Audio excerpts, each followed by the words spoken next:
Pero hawak niya ang kamay ko. Iba't ibang babae, iba't ibang conversations. Rocky's Secret Files. Your story they never knew existed. Tinuruan niya ako kung paano maging isang mahusay na kabit. Yung puso ko parang sinasaksak sa sobrang sakit. Rocky's Secret Files. Secret Files. With Titan Jello. Rocky's Secret Files. Secret Files. Secret Files.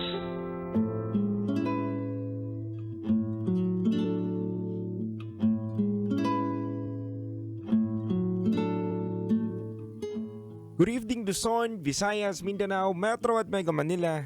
Sa lahat po ng mga nakatutok sa hari ngayon sa 90.7 Love Radio. Oras na muna natin mga kabisyo, it's already 10:29 p.m. Mga kabisyo, napakinggan po natin ang kabuuang storya ng ating letter sender sa Secret Files ngayong gabi na to.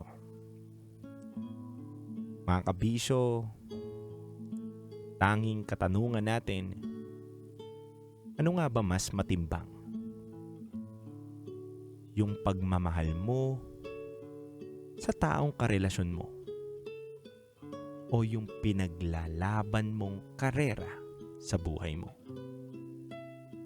Nangihingi po ng advice ang ating Secret File sender ngayong gabi na to. Kung ano nga daw po ba ang dapat niyang gawin. Dapat bang mas maging matimbang ang pangarap niya kesa sa pag-ibig na iningatan niya? Pakinggan po natin mga kabisyo ang komento ng ating mga kabisyo na nakapakinig ng kwento ng ating letter sender ngayong gabi na to. Unahin natin ang ating kabisyo na si Rosel. Sabi niya dito mga kabisyo, good evening DJ Titan Jello at Rakitera. Para po sa ating Secret File sender today,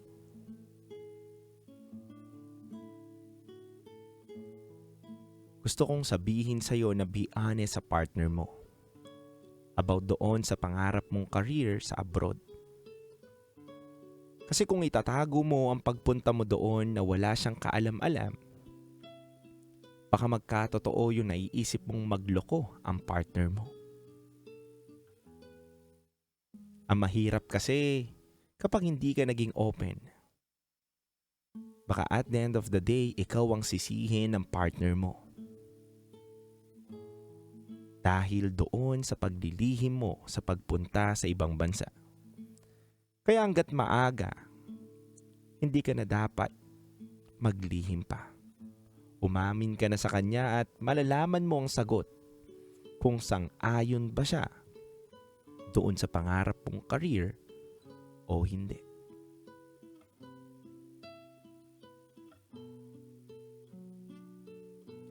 Sabi naman dito ni Shari Giao,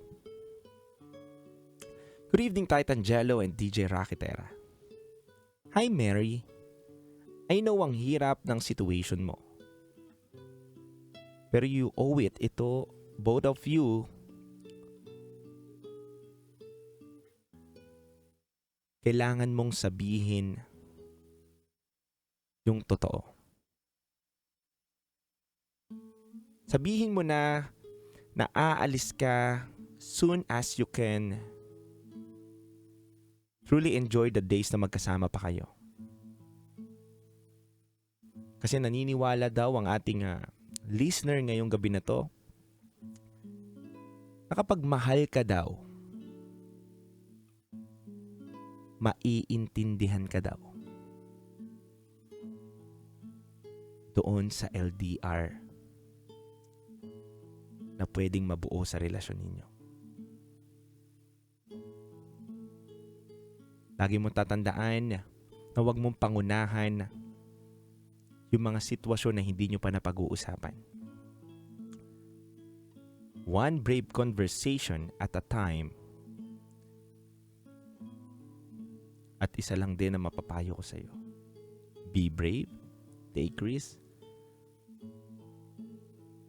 Nothing can substitute experience. Yan po ang napakagandang sinabi sa atin ngayon ni Shari Giao.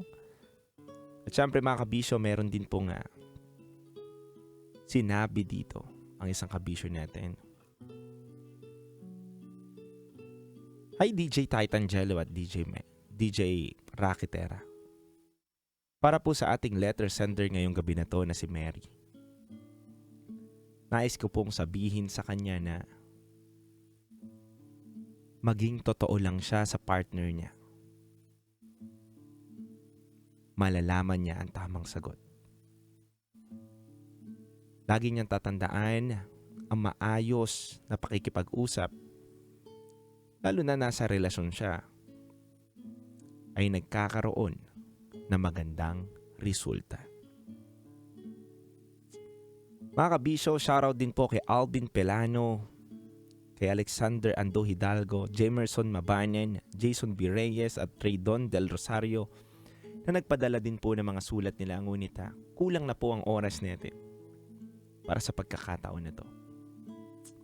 Mga kabisyo, nais ko lang pong sabihin sa ating letter sender na si Mary. Mary, kung nakikinig ka ngayon, at syempre sa kabisyo din natin na nakatutok ngayon na katulad ng sitwasyon ni Mary. Ang pinakamahalaga sa relasyon, kabisyo, ay magkaroon kayo na maayos na komunikasyon. Ano man ang bigat ng problema o ano man ang isipin mo ngayon, Mary, kapag napag-usapan nyo yan ng iyong partner o ng iyong boyfriend,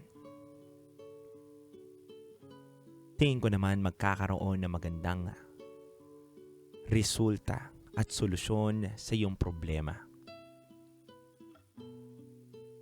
9 na taon na kayong magkasama at tingin ko kilalang kilala nyo na ang isa't isa. At sa pagkakataon na to, huwag mo sanang sirain yung 9 na taon na yun upang maglihim sa kanya para lang matupad ang iyong pangarap. Mary, ang taong nagmamahal ay nagsasakripisyo. At naniniwala ko na si Miggy handang magsakripisyo,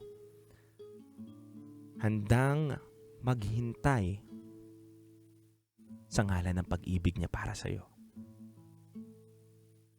Dahil wala naman sigurong taong nagmamahal na gustong ikapahamak o mapahamak yung taong minamahal niya. Kung tingin ni Miggy na makakabuti sa iyo yan, yung pangarap mo na yan, bakit niya hahadlangan? Kaya Mary, nawaya, maging totoo ka sa kanya. Mga kabisyo, sa lahat po ng mga nakatutok sa atin ngayong gabi na to,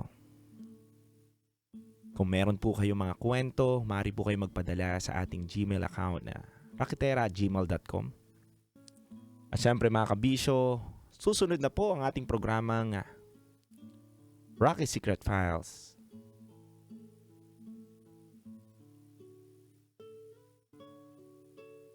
Maaari na po kayong tumawag sa 0916-529-5595. Muli mga kabisyo, susunod na po ang ating top secret. Dito lamang yan sa 90.7 Love Radio. Kailangan pa bang i-memorize yan?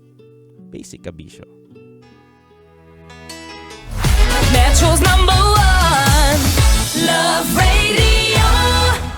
Basic!